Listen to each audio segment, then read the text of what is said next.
It's only been a week, but already the raw, impassioned speech by Richard Martinez following the tragic death of his son Christopher and 5 other students at UC Santa Barbara has been heard around the world. Talk to me about who he was. He was a really unusual combination. You just don't see it very often. When he was a gentle, kind, funny, generous, not materialistic in any way. You know, he wasn't into possessions or things of that nature. And just really nice kid. But you get him on the basketball court and he would hammer you. He was a warrior. I mean, in the sports that he played flat out, and he would just take on the biggest people. In football, he was playing football. I remember an occasion where the coach left, and then Chris he was on the line.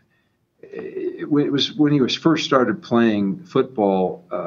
You probably know the less skilled players, they went up on the line or whatever, whatever reason, line. But he was the smallest kid on the line.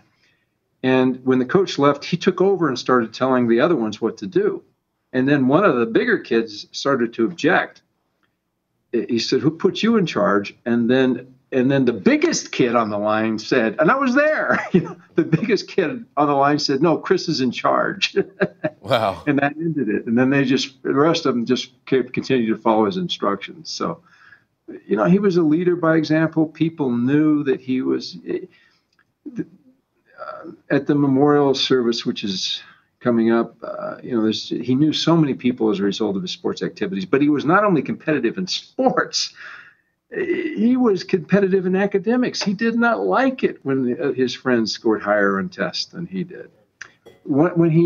At the time of his death, we had a competition between us where I had just recently started working out and was losing some weight, was going to the gym and lifting weights and so forth. And so he challenged me to an arm wrestle. He was but I told him he had to give me a couple of months because I wasn't ready. And, I kept putting it off, because I knew he was going to kick my ass. Beyond the short-term projects and events, what does the future look for to you? What do you, or better put, what do you want to do next? Where do you want to go with this? I had talked, I don't, my son's gone. It's just, that's a hole in my life that I could never fill. So, I was trying to teach him some things, and I was teaching him about the power of words and how to give speeches. And in fact, some friends of mine who were county employees were in danger of losing their jobs.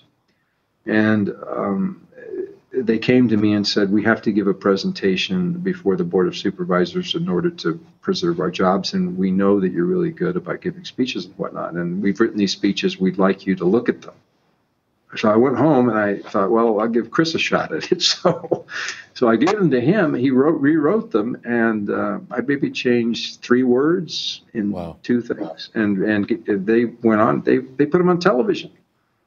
The speeches were on TV, and he saw them. I didn't say it. I just gave them to him. I didn't say who did them. I didn't attribute credit. I didn't know how they would take it. But he, in fact, had the opportunity to see the power that carefully crafted wording can have.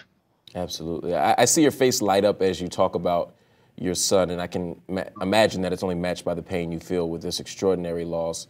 Our hearts really do go out to you. Justice Holmes in our HuffPost Live community sends a note to you. I'm going to read it to you. It's very brief. It says, "To Mr. Martinez, I cannot even imagine the pain you are experiencing.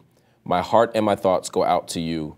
We have been let down by our government." I think that sums up the feelings of many Americans as you deal with this tragedy, as we deal with this tragedy. I just want to thank you for spending some time with us here at HuffPost Live. And once again, my heart goes out to you and your family in this extraordinary moment of loss. Thank you very much, Mark. He had already demonstrated to me by that point that he had access to some extraordinarily sensitive top secret documents, in fact, large numbers of them.